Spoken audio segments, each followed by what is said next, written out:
Hey YouTubers, it's Charlie. So yesterday in my Korra video, I asked you all to submit questions, so I picked 10 of them to answer in this video with one bonus question. Whenever episodes start, I'll also be doing regular Q&As like the day after I typically do review videos. It's just an easy way to follow up on things that everyone had big questions about that didn't necessarily get answered the first time we see an episode. With that in mind, here are a few clarifications from the trailer video. So I'm not going to go crazy with spoilers from all those leaked episodes, but if you do want to talk about spoilers, just use the spoiler tag whenever you're commenting. This is a really young Lin Beifong in Republic City. We don't know how old she is exactly, only that it's her in her early years on the police force. This Airbender is one of the new main characters. She's from that metal bending city, but I won't say more than that just because she's kind of important and it's a little bit spoilery. This person is Lin Beifong's half-sister. We still don't know who either of their fathers were, but we can talk more about it in a future bonus video. It's pretty exciting because it means that Toph either had two marriages or she was just in relationships with two people that did not end up in marriages. This isn't Ba Sing Se, it's actually the Misty Palms Oasis. All the other scenes in the trailer in the desert are probably tied to this location. Ba Sing Se is also in the trailer, but it's not this place. You also see it in that scene where Asami's helping Cora escape on Naga.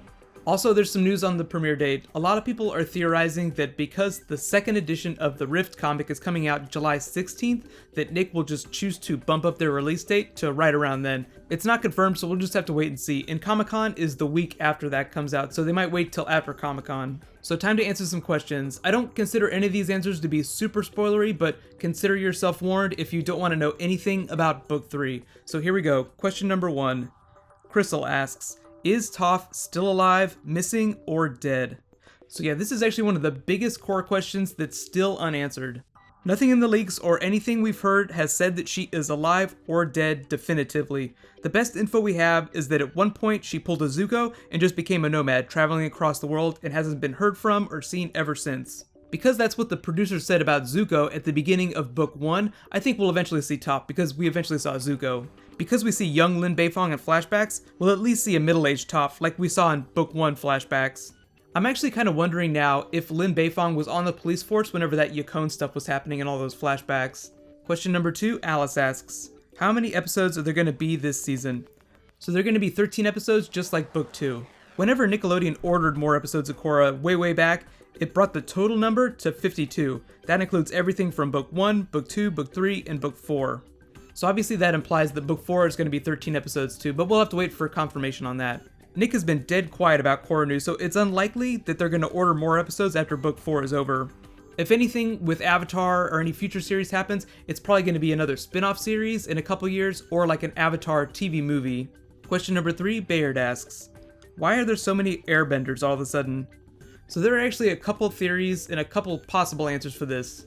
First, there are the repercussions from last season relating to harmonic convergence, like bringing more balance to both the spirit realm and the physical realm makes it easier for people to tap into their own spiritual energy. So this other answer is a little bit more plausible, and I'm going to call it Sky Bison Logic. Last season, we saw a herd of Sky Bison being bred in seclusion. It's possible that a group of Airbenders could have just been living in seclusion and everyone just didn't know about them until Book 3, until right now.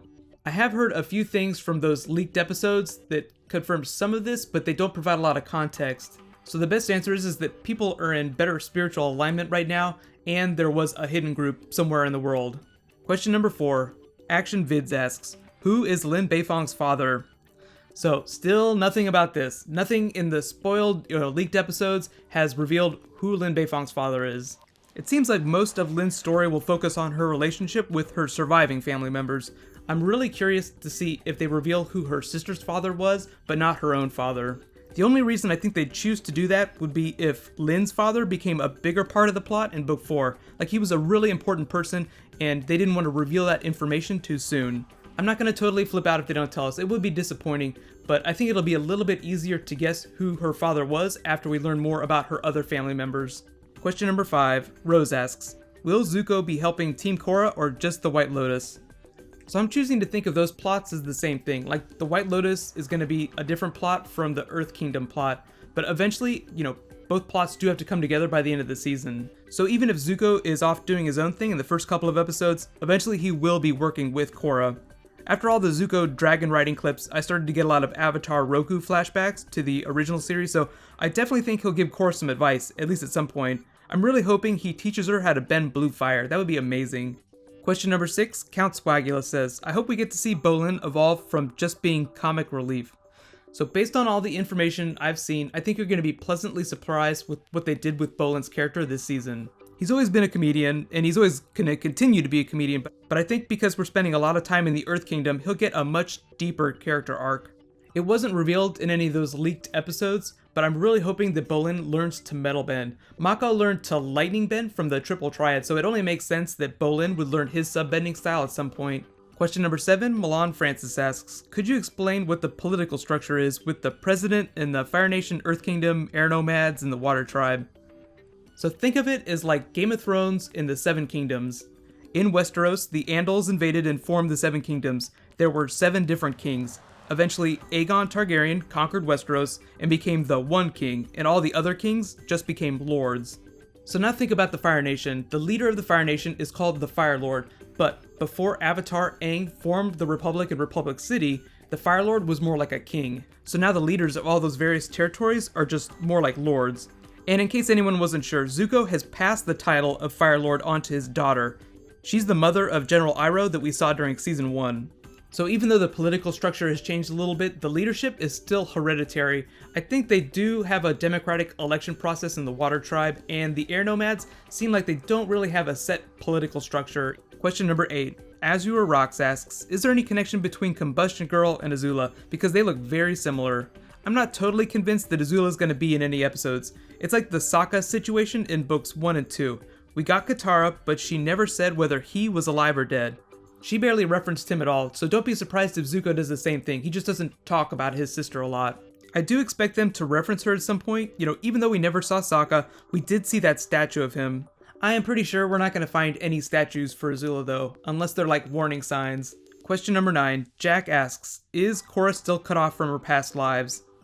Yes, she's definitely cut off, and I've actually heard some rumors that that's going to prevent her from entering the Avatar state. Supposedly, during the leaked episodes, Korra does not enter the Avatar state, even during situations when she would normally be entering the Avatar state. For instance, look at this giant sand shark in the trailer. Don't you think that Korra would be in the Avatar state if this were happening?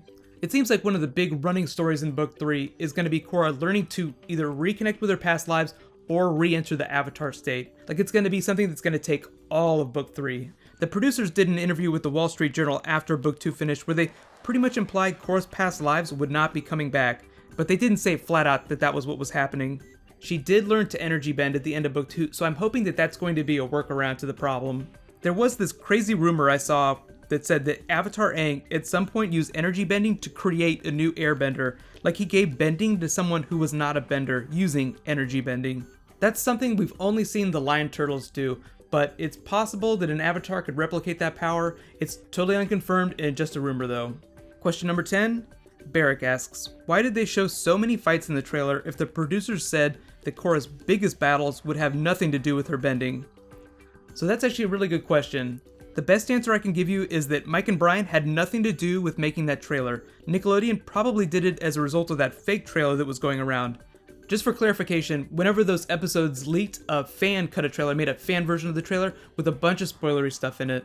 Supposedly, Nickelodeon was more mad about that fan trailer than they were about the mistake that led to Mundo Nick posting those episodes early.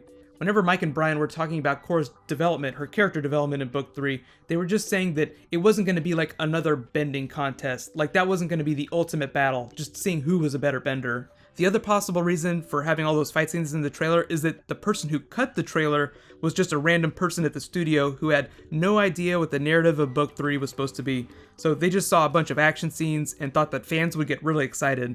So you end up with a fun-looking trailer, but one that ultimately tells a different story than from what Mike and Brian are telling in the episodes. It's something that happens with movie trailers all the time. You just have like the biggest moments from movies, so you get a story that's not necessarily what the actual story of the movie is. And one last bonus question, Andy asks, what is the sub-bending element to air? So supposedly it's astral projection, and it's something that Jinora is doing in the trailer. If you see her right here in this scene, she's not in the spirit world, so she's not necessarily in spirit form. I'd say the best explanation is that she's projecting herself through space-time so that she can just pass through walls and barriers, but she's not necessarily in spirit form like she would be in the spirit world. Jinora is one of the most spiritual people on the show, even more spiritual than Korra, so it totally makes sense that she would be the one to figure out this new bending style. Whenever I started thinking about it more, I actually thought that she might have been using the subbending style during the Book 2 finale. Last year we were supposed to see a new subbending style, but when no one said anything about it, I got a little confused, so I'm guessing that they'll clarify this astral projection in the first couple of episodes.